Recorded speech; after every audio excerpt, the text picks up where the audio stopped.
Hello and welcome to week 3 of the WNEP Sports Spotlight. We are once again talking high school football as the teams, coaches, and players get ready for another exciting week of high school football here in the Commonwealth of Pennsylvania.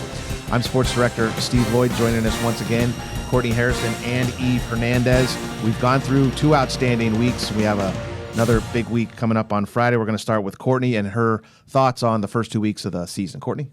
Week 2, not too many surprises. I think really that Troy loss. I think that's a tough pill to swallow. You hope for the best for the team coming off a state championship season. I think they'll have no problem picking back up and moving along for the season. But I think everything else kind of shook out the way we kind of expected. This is kind of the week 2 was a little lopsided, some of these games. So we'll see what week 3 brings. We got some really good matchups to look ahead forward to. Eve, your thoughts on the first 2 weeks? Yeah, I agree with you, Courtney. That Troy loss was definitely the one loss of this week that I was like, wow, that's kind of, upsetting. It's kind of hard to see them do after that state championship season. But a lot of teams, had really good games on last week for week 2. We got some new teams in the countdown of this week, some shuffling around of the countdown also, which we'll get into a little bit soon. But last week was awesome to see, just a couple of games that I was able to go to. But really excited for, week 3 now. I think Scranton getting their first win of the season was good for the Knights and that football team. And then you look at the 2 teams out in the Poconos, Pocono Mountain East and Pocono Mountain West, both those schools off to great starts. So nothing really surprising to me. I guess I echo Eve and Courtney and looking at Troy and their loss up there to Waverly, New York, another good football team. And hopefully the Trojans of Troy can respond here in week 3 and take down the South Williamsport Mounties, another big game for them on the road. So we're going to start with Courtney each and every week, and she's going to talk about some of the big games coming up here in District 2.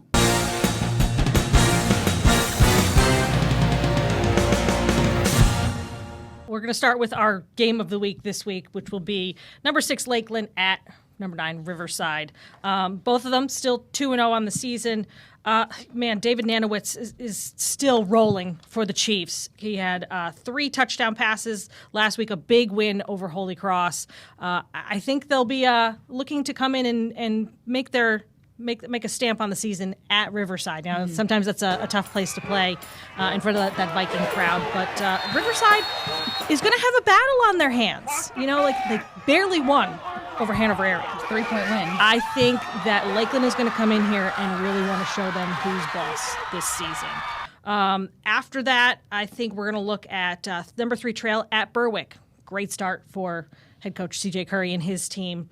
Tymir Wilderson, 234 yards of rushing last week alone. Big win over Mid-Valley, 42-0 shutout.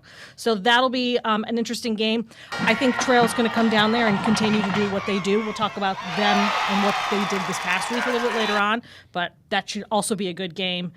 We've got Dallas at Abington Heights playing at the Pit. That's also a great place, a great atmosphere. Dallas is 0-2. They really, really need a win here. I think they're going to have a tough time going at the Pit against Nick Bradley. And then number 11, Wyoming area. They're going to be taking on Western Wayne. I think this is going to be a lopsided game, but I think we're going to be looking to see how productive Josh Ruck is going to be. I was impressed with him in week 1 against Crestwood. Again, the three touchdowns this past week, so I think we'll look to see a lot more from him. Maybe he'll find himself talking about our dream team at the end of the season. That's how impressed I was with his play. So, again, we'll talk about some of the other stuff from last week, but that's what we're looking ahead to.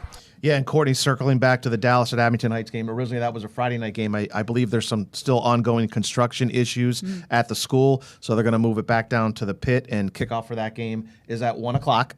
So that's a big one. And then, obviously, Coach Manello always stacks the schedule to get his team ready for the postseason, and they have another tough one in Abington Heights. So that's the report from District 2. Thank you, Courtney. Now we're going to go to Eve, and she's going to have some of the big games coming up in District 11. Yeah, one of the games that I got my eyes on in District 11 is definitely North Schuylkill over Notre Dame Green Pond. North Schuylkill moves up to number 4 in our countdown of this week. Notre Dame Green Pond, they're not a team from our area, but they're one of the powerhouses in District 11. They've been really good the last few years. They lost to actually North Schuylkill in the District 3A title last season. North Schuylkill beat Notre Dame Green Pond in overtime to win that game to move on to the district championship, where they unfortunately lost to Northwestern Lehigh. And of course, Northwestern Lehigh went on to win, in 3A, win it all last season.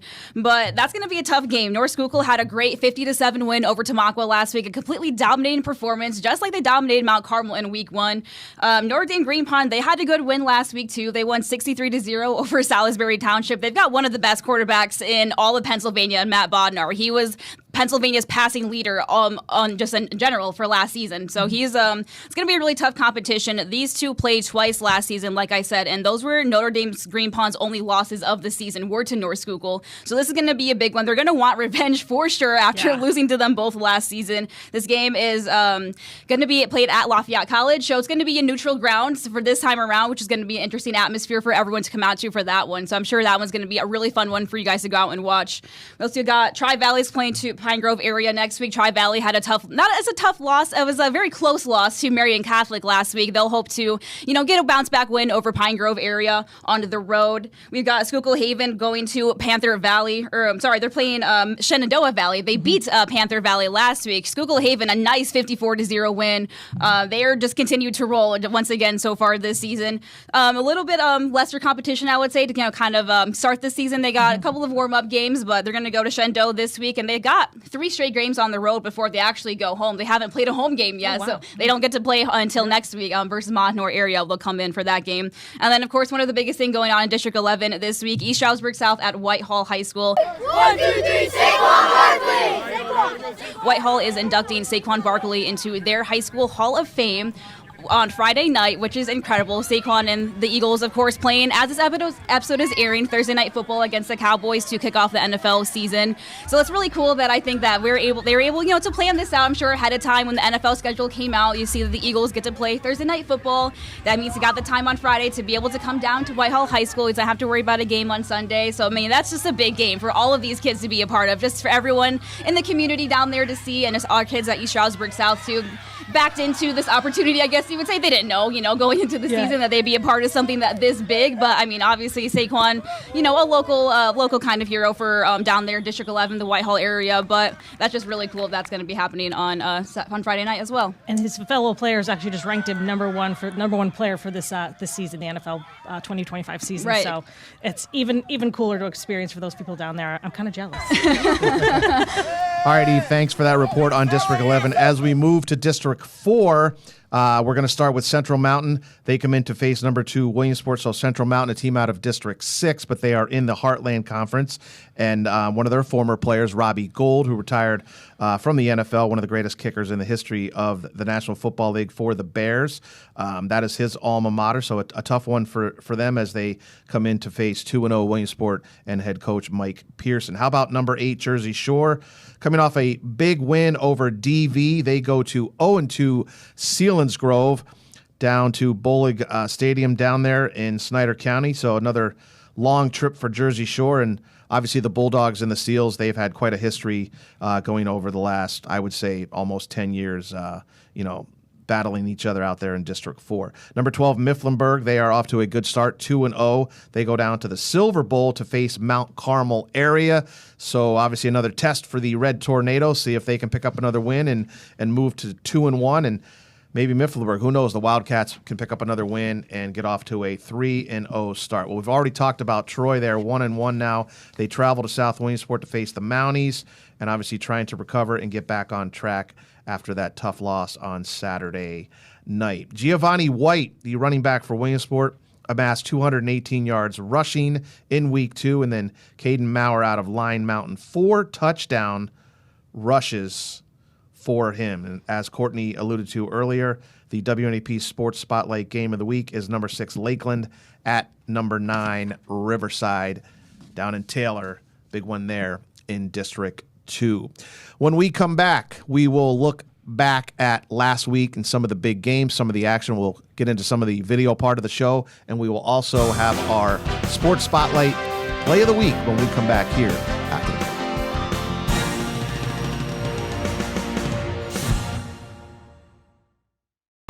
The Wilkes-Barre Scranton International Airport, AVP, is your gateway to everywhere. Start here with safe, convenient, terminal-connected parking, quick check-in, and short lines at TSA. Fly on American, United, or Breeze Airways and connect to destinations throughout the USA. You can go nonstop to Chicago, Washington, D.C., Philly, or Charlotte. It's that easy. When you return, there's quick baggage claim and parking nearby. You're on your way faster at AVP.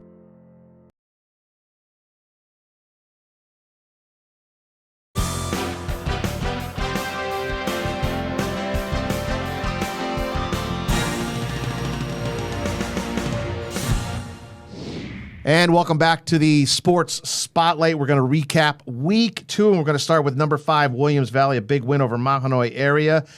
Eve Hernandez, she was at that game. What was kind of big about the Vikings and pulling off a win in that one? Yeah, that game was a great one to be at. There was, first of all, it was like 50 seconds into the game when Fletcher Thompson, their running back, ran off for like a big 50-yard touchdown. It was just dominating performance, honestly, from start to finish. Williams Valley, they're ranked pretty high in our countdown. Let me just double check to see what they are. Number 5 in our countdown this week as we have them ranked. They moved up a couple of spots, but Mahanoy area was a team we kind of mentioned before, real building. They got a new head coach. They've got a lot of young players on their team. So Williams Valley was definitely a tough contest for them to go up against. And Williams Valley, I think, Ray Schomper had a great game. He had 2 touchdowns in that game. Like I said, Fletcher Thompson, he actually had 3 touchdowns onto the day for him. He's a sophomore, so really good. Running back for them that they have. Ray Schomper had the 5-yard rushing touchdown. Evan Achenbach had a couple of good plays in that game. Also, he had an interception. He had a 2-yard touchdown also. So some of the senior leadership for Williams Valley really showing through. And I mentioned some of the senior leadership, but some of the young guys, like I said, like this young sophomore Fletcher Thompson, some of the young guys were able to get more in on that game, I believe, or rather than they didn't play their starters the whole game, so they were able to get some of the more young guys in on the competition, which was awesome to see. But that was another big win for Williams Valley, definitely. And then the next game, number 10, North Pocono, they beat Pittston area, a very good Patriots team. That game down at Charlie Trippey Stadium there in Yatesville. So for Greg Dolan, he's got a nice quarterback. He has kind of a multitude of running backs and really relies on that offensive and defensive lines. Nice win for them. Pittston kind of made it a game late, and then North Pocono able to pull out a victory. Then we had number 16 Pocono Mountain East going up to face George Hawanitz and his Honesdale Hornets in Pocono Mountain East. Wow. How about them? Sear Fawcett quarterback, and he's got some weapons, and they're off to a really good start. Yeah, it's nice to hear these teams doing well that we haven't really kind of talked about in the last couple of years. They've kind of creeped in on the radar, between Pocono Mountain East and Pocono Mountain West. It's nice to talk about those teams down there. But, Coach Hawanitz is really working with some new stuff. So I think they're still probably working out the kinks, but another good one there. And then Tri-Valley, they were in the countdown. They lost to Marion Catholic. And again, Eve, you were at that game and kind of saw the finality of that one. And, and the Colts able to pull out a 17-14 victory. That one was really interesting to go to. Like that, when I got there, it was kind of at first it was kind of dominance by Marion Catholic. They went up 17-0 early in the second quarter. After that, it took a little while for Tri-Valley. They kept trying. They kept, Burt and Fisher on offense. They're trying to get some chunk plays down the field, but they just could not convert anything. Marion Catholic, one of their first touchdowns of the game. This is definitely play of the week material. I wish I was there live to see it, but one of their defensive players, he timed the snap, he timed the pitch that the quarterback was going to toss to the running back, and he just intercepted the pitch and ran it 50 yards back for a touchdown. That was their first touchdown of the game. They also had another pick six in that game also, which I was able to get into the highlights you guys saw during the Super 16 final, but then Tri-Valley was able to start getting back with a pick six of their own on defense, and that's when they got, it was 17-7 at that point, and then they were able to, Marion Catholic's defense was really good at just stopping the run, stopping everything that Tri-Valley really needed to do, but Tri-Valley, they started to get back in it in the end, and I thought they might have been able to pull it off, but a couple of late interceptions by their quarterback, 2 of them kind of sealed the deal for Marion Catholic over there. And then the next 2 games, we'll have Courtney kind of talk about those. First, the 49-42 win for Jersey Shore on the road over Delaware Valley, a big win for Coach Gravish and his Bulldogs. Absolutely. We had talked about earlier in the Super 16 Sports Final, these coaches will travel to play the best teams, which is really beneficial to the fans that are watching. 49-42 win for Jersey Shore. Both teams had really great powerhouse plays. You've got Colin McGarvey and Trey Newton connecting on several touchdowns for Delaware Valley. And for Jersey Shore, you've got Nolan Pauling, 210 yards and a touchdown. Cash Harrett, 3 touchdowns, 142 yards, and Carson Watkins, 101 yards. That's in addition to Bo Sechrist. Coach Gravish has the weapons, and he's not afraid to use them. So I think going forward, that'll be exciting for them to see how far they go here. So obviously no bus lag there for the Bulldogs. And then our game of the week from last week, and Courtney had a live shot at 6 p.m. on the news. It was Abington Heights beating West Scranton, a very good Invaders team with Jake Minetti there, kind of resurrecting and getting that program back on their feet. But the Comet's able to pull out a really good win for them and Coach Alexis. Yeah, I think West Scranton really did hang in there early on. But, Nick Bradley, how do you stop his throw? He had three touchdown passes. Gavin Anders, he connected with him on all three of those passing touchdowns. But I have to say, it's hard to tell in the highlights, but unless you're there, I was really impressed with West Scranton's quarterback, Jake DeLuca. I was really impressed with him throwing downfield, finding Kaz Colbert. Kaz Colbert made some great plays in week 1. He continued to do so. I think once they figure out their rhythm, I think they'll be a force to be reckoned with later on in the season once they work out all the kinks. It's still early. And then the next game, Western Wayne, they were beat by Lackawanna Trail, and running back Isaac Ryan, I have it listed here, he had 4 touchdowns, all on the ground, 190 yards rushing. I believe Western Wayne and Coach Grodak are kind of in a rebuild there. They only had a couple points, but obviously another big win for the Lions and Coach Jervis in this summer. Yeah, definitely. You mentioned Western Wayne's, kind of rebuilding right now. They've got, they lost a lot of people from last year. They had a couple, players on our dream team last year also. But, man, just tough for Western Wayne. But Lackawanna Trail continues to be one of, our dominant teams in District 2 right now. They have it on display in their run game and their line of scrimmage. Their offensive line, they will move you. No matter where you need to be moved, they will just get you out of your way. They are definitely a strong team still. And it's awesome to see them get a big win over Western Wayne, and looking forward to see what they can do, next week also. And then out in District 4, Montgomery, they lost to Warrior Run, the Defenders, a very good team, and a nice win out there in District 4 for Warrior Run. Yeah, I think, again, one of those teams, Warrior Run, had a pretty successful season last year. Now we're seeing them build off of their success from last season. So I think we'll be talking a little bit more about those Defenders here in the rest of the season. And then Hanover area, they came into Taylor and almost knocked off the Vikings. Real close game, a 3-point game there. I believe 34-31 was the final. Braden Rose, kind of a highlight reel for him, and obviously he had a couple devastating interceptions. One was a pick six, 100 yards all the way into the end zone for Hanover area. So outstanding effort by the Hawkeyes. Come up a little bit short, but they have a lot to build on.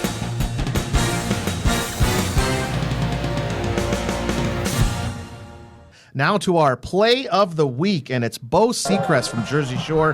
Touchdown run for them against DV. He would post his hand on the ground, roll over 2 defenders. He would stay on his feet and run in for a TD, a big win, number 9, Jersey Shore, 49-42 over the Warriors. How about Bo Seacrest and that play? I was sitting at my desk, and you mentioned, there's our play of the week right there. Love it. You kind of had one, but that kind of trumped I think I was stunned watching it, and I think so were the Delaware Valley defense. They, for a second, I was like, wait, what's happening? And at that point, Bo was like, I'm gone. See ya. He was just gone. And again, it's why he's so impressive to watch. Yeah. He just kind of keeps moving. It was almost kind of Saquon Barkley-esque, knowing your surroundings, knowing where the ground is, and just, okay, I'm just going to keep going until someone tells me I can't go anymore, and that whistle blows. Just Bo being able to have the balance that he does, the contact balance, just like you said, in that play, just running over guys. I've seen him do that so many times, too. I'm not even surprised. It's just amazing to see how he's able to, the speed, the balance, the power that he has to be able to do the things that he does every week. That's just absolutely crazy. Mm-hmm. All right, well, that's a look back at some of the big games from week 2 and our play of the week. Congratulations to Bo Seacrest. When we come back, we will rattle off the Super 16 countdown. Courtney had it on Monday night at 6 o'clock. And then Courtney will have a story on Dunmore and their new Guardian caps. Obviously, thinking safety first there in Bucktown. We'll have that and more when we come back on the Sports Spotlight.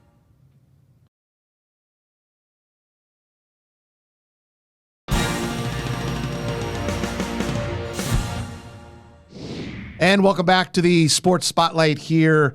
Once again, a preview of Week 3 of the high school football season. Now to the Super 16 countdown for Week 3. Team number 1 is still Shamokin. They are 2-0, followed by Schuylkill Haven, the Hurricanes 2-0. Lackawanna Trail, off to a good start. North Schuylkill moves up to 4, Williams Valley 5. The Chiefs of Lakeland They will play number 9, Riverside. Line Mountain is 7, Jersey Shore 8. Outstanding win there against Delaware Valley. North Pocono, big win over Pittston area, is 10. 11, Wyoming area. 12 is Mifflinburg. 13, Valley View. Abington Heights 2-0. They move up to number 14. Montoursville, new to the countdown, Team 15, and then Team 16 is Pocono Mountain East. Now, we do not reveal teams 17 through 27, but believe me, there are teams there. So teams that were originally in the countdown that have lost can certainly get back in if they roll off some victories. So Eve will be down in Sunbury for the Shamokin at Shikellamy game, and you must be looking forward to seeing Logan Steele and that Shamokin offense. Man, I'm really excited to go to this one on Friday night. It'd be super exciting. Shamokin, another good win last week. They're 2-0 on the season now. Really excited to see them in person. We haven't been able to. I mean, I went to their practice during when I did the Super 16, the countdown or preseason, but I was able to see them at practice. Talk to head coach Mark Persing about what he was talking about this season. I remember one thing that stuck out in my mind is he was telling me that the seniors last year really set the foundation really nice for this team this season. That's something that I'm looking forward to seeing now. Some of their younger leadership kind of step up. We talk about Logan Steele. He's pretty young himself. He's a junior, but he's coming back. He's telling me that something that he wants to work on a lot is his leadership. But looking forward to watching Shamokin at Shikellamy this Friday night. Courtney, any team in the countdown? I know you're going to be at the Valley View game on Friday night, correct? Yes, and I'm looking forward to teasing Coach Wasilchak. It's the running joke between him and I that when I come to the game and I'm on the sidelines, they wind up losing. He thinks I'm the biggest jinx. But let me tell you, I think he was getting the best of me early in the season. He said, I don't know. I just don't know how our team is going to be. We got a lot of young guys. We lost 29 seniors. They did. However, they've figured it out. Right. They're 2-0 this season so far. We'll see if they can pull it off. I'm hoping that I'm not his jinx, like he says I am. We'll keep our fingers crossed for at least for Valley View that I'm not. But looking forward to that one on Friday night. And then obviously the Saturday game, Abington Heights. I know they're going to have a big crowd up there as they welcome Dallas. So that'll certainly be a test for the comments coming in at team number 14. So obviously we do a lot of feature stories here on the Sports Spotlight and on our regular newscast. And Courtney, you recently had a really interesting story up there in Dunmore. Yeah, so in week one, when you were at the game in week one at Dunmore, and immediately you were reading the highlights and I looked up and I saw, that doesn't look like Dunmore's helmets. They had blue Guardian caps. So I reached out to Coach McHale and he said, yep, this is something we're going to try this year. So I went to practice and we got a chance to talk to him and some of the players about why it was so important. So take a look. The Dunmore Bucks took to the gridiron Friday night with a different look. Covering the traditional crimson helmets were Guardian caps. Head coach Kevin McHale says the Bucks decided to gear up and guard up full-time this season. When we got through the 2 weeks and we didn't have any concussion-related injuries at that time, we thought that would probably be the best decision for our players. Seeing the caps over the helmets may take some getting used to for those watching the game, but the players wearing them don't have many complaints. No, I mean, it's a little heavier, but other than that, just like playing a game, once you're out there, once you get in your groove, you're good to go. You can really tell the difference. I don't really tell what's on there, but when you hit, you can definitely tell the difference. Junior Ethan Durst has firsthand knowledge of having a concussion. As a starter for the Bucks, he wants to avoid injury at all costs.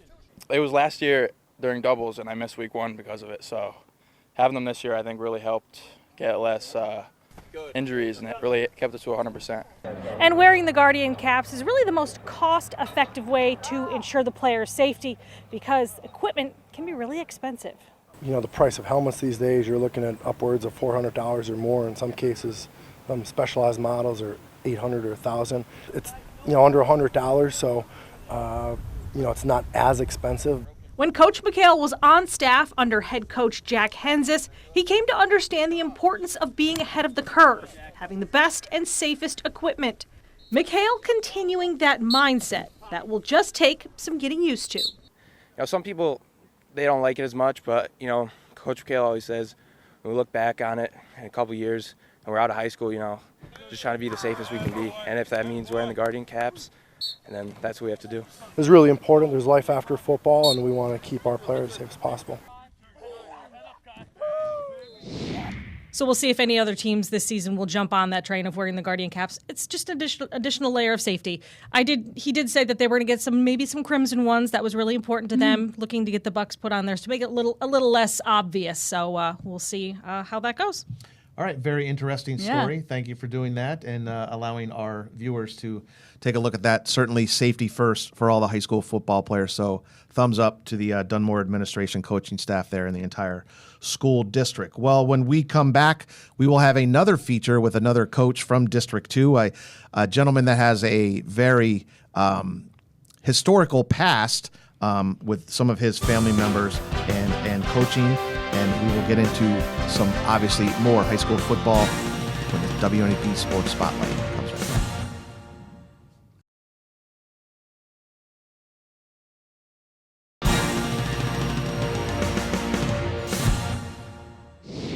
And welcome back to the WNEP Sports Spotlight. We are certainly not finished. And once again, thank you for joining us here for the Week 3 preview of high school football. Well, each week we ask you to send in your fan photos or videos. Please continue that on Near Me on the free WNEP app. Just go there, click on the bottom right portion of your mobile device and send in photos from Friday night. We're also going to try to line up our Facebook feeds, Courtney, Eve, and I, and you can go on there and share away your favorite photos or videos, and we will feature them here on the Sports Spotlight Show. I have to mention one that I did see online. I don't know if it'll get to our feed or not, but I'll have to go back and look. Selinsgrove's marching band at halftime. It's not just music. There is singing, and I guess it's the leader of the marching band. His voice is awesome. It's so exciting. I hope we can maybe track them down and catch up with them later to see, why that additional add to their show involves some vocals. That's really cool. But yeah, we definitely encourage you guys to keep sending on your pictures along. Courtney and I like to share what we're going on Facebook a lot of the times. We like to post when we're out and about so you guys see what we're doing and can kind of keep up with that. But we definitely try to repost, reshare anything that we see that's cool. One of my favorite things that I saw this week was down at Mahanoy area. The Pottsville Maroons 1925 football championship was celebrated, our 100th anniversary. It was really awesome to see. That was really cool. So I definitely took some photos of that I shared on my Instagram and my Facebook story. So definitely follow up with us on social media. So we like to, show as much as we can when we out there. We want to show you guys too. We want to show what you guys are doing. Yeah. Not just football. Anything really. Awesome. Thank you. All right. Now we have another feature, and Eve Hernandez has a story with Greg Dolan, the head football coach at North Pocono. Take a look. Week 3 of the high school football season kicking off shortly. I'm here at North Pocono sitting with the well-known head coach, Greg Dolan. Coach Dolan, thank you for taking the time to join me today. Yeah, thank you for having me. I really appreciate it. I don't know about the well-known, but we're trying, right? Trojans are off to an awesome season so far. Yes. I want to talk to you a little bit about your background. I'm sure you've had some awesome mentors, coaches that you've learned from through your time. I know your wife, Melissa, is the daughter of the late coach Jack Henses, the well-known Dunmore Hall of Fame, Luzerne County Hall of Fame coach. I want to ask you a little bit about starting your career on his staff at Wyoming area. Tell me what it was like. How did that shape you as a coach? I started at Wyoming area coaching under Paul Marenka, who coached under Jack Henses. Right, so when Coach Hendes went to Dunmore and his first team's there, Paul Marenka was one of his assistants. So really pretty big tie-in in there. So I started with Paul Marenka for 9 years at Wyoming area, and a Hall of Famer in himself and a great football coach and taught me so many things. And then 11 years with my father-in-law, Jack Henses. And Coach Henses is one of a kind. We all know that in our area. And as good as his record is and as many wins as he's had in championships, I think if you think about the football side of it, you're really being short-sighted. He made such an impact. I think every person in this area, when you say stuff, I get emotional because it's funny when people say, he was my driver education teacher. And then you think about people that say, Coach Hendes paid for my lunches. Coach Hendes did this. Coach Hendes bought kids suits or did something for a kid going to the prom. And, and I just think of the man that he was and the legacy that he's left. And obviously it's left with his family and his wife and his 5 children. The legacy he's left is a man that gave to people, that gave everything of his life to people. You were someone who got the chance to coach alongside him, but also against him. You come here to North Pocono, 2012, your first game as a head coach against those Dunmore Bucks. Yeah. What did you learn in that matchup? Very, very emotional matchup. And, our kids played hard. Dunmore is pretty good teams. That year, the first year I left, they went to the state title game. And we were starting the program up here. So we took a pretty good beat in those first 2 years. The biggest thing I learned from Coach is preparation, off-season preparation, everything he did in the off-season to get kids prepared. And then obviously so fundamentally sound. Coach was such a fundamentally sound person, blocking and tackling, and getting kids prepared to play the game the right way in a tough way. He made Dunmore kids tougher because of the way he made practice and how he handled himself in practice. I learned so much from him every single day. And again, just like I was saying with Paul Marenka before, you don't realize the effect they have upon you until you coach and you say things, or you think things, or you're in the middle of a game and you think, hey, what would Paul Marenka do? What would Jack Henzis do? Coach Henzis, the one thing I'll say about him to me is I think he made me a better man, even more than a better coach, because of watching him every single day. And I'm very proud to coach with him. I'm very proud to say that I'm his son-in-law. That's just incredible to hear. Thank you for opening up about this. Really appreciate you It's taking the emotional time to do that. when you Of course. talk about it. Thank you for being vulnerable with us. We really appreciate it's it. okay. Now that we have a little bit more understanding of your background, more understanding of where your head is at when you're coaching the game, let's talk about these 2025 North Pocono Trojans. Yeah. You guys are 2-0 on the season. Great win over Nanticoke area and then Pittston area last week. What have you seen so far in the success of your team? Yeah, listen, we have a lot of good football players that have worked very hard. I think that's the big thing. I think the biggest thing that I've seen with these kids is they've worked so hard in the offseason. They believe. They believe that they could maybe get to a level that we haven't been in a little bit. And they've worked hard towards that. And they're a we and us team. They don't care who is scoring touchdowns. They don't care who is excelling, as long as we are winning. Well, the team building nicely off of that season-ending 4A Eastern Conference championship win. They'll look to take the next step forward this season. Best of luck to you and the Trojans, Coach Dolan. Thank you. Thank you again for having us. We really appreciate it. All right, and thank you for that story, Eve and Coach Dolan. Quite a history there for him and his entire family, so we appreciate him taking some time for us. Eve, you're going to talk about something we show each and every Friday night, and that's the sports finale. Each and every Friday night, to all of the photographers that go out to our games, we like to shoot anything that we can. Like I mentioned, the Pottsville Maroons, I kind of try to shoot that. I hope that made it into the finale edit. James Pennington is one of our VCs who edited for us, but he just wants to show all of the good stuff that happens around the football games, cheerleaders, the band, everything like that. Take a look at our sports final from last week.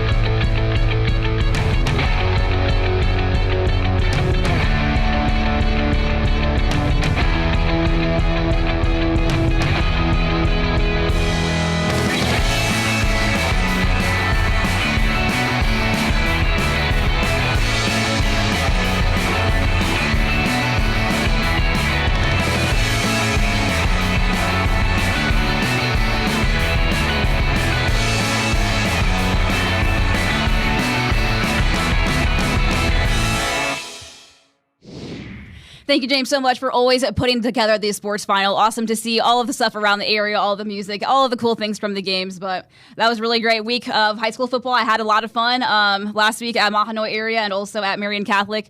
Looking forward to Shamokin this week. Cannot wait for the see Shamokin play Shikellamy. Yeah, we certainly appreciate all of our photographers taking extra time out there, and obviously James Pennington for putting that outstanding feature together. Something everybody waits for each and every week. It's the picks. My picks. Oh, yeah. Courtney's picks. Eve's picks. When we come back on the Sports Spotlight.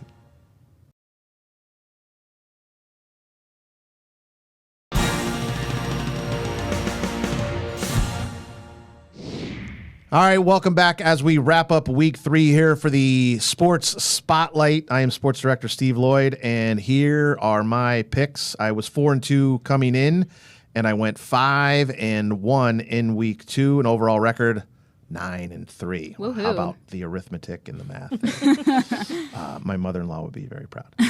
I am going to pick Abington Heights over Dallas. Big win for the Comets at the Pit. Sorry, Coach Manillo. But Nick Bradley, as Courtney have talked about for the last 45 minutes here, he's tough as they come. Mifflinburg, Wildcats. I do like them going down to the Silver Bowl and defeating Mount Carmel area. Troy, I believe, is going to get back on the winning track where they win over South Williamsport and back into the Super 16. We will see if they can accomplish that. And then Monday night at 6 o'clock, we will see if the Trojans leap back in there. North Schuylkill, I'm picking them to defeat Notre Dame Green Pond. I like Lackawanna Trail over Berwick. Going to be a tough one down at Crispin Field. And then Shamokin, the game Eve is going to our number 1 team to defeat Shikellamy. So those are my 6 picks. And now here's Courtney with her record and overall record info, and then who she's picking. Well, I had a tough week 1. I went 3-3. Redeemed myself last week, 5-1 with my picks. Nice. I'm overall 8-4, so not so bad. I'm a little bit knocking behind. on the door. Only one. I'm right there. This week I'm picking Lakeland to beat Riverside.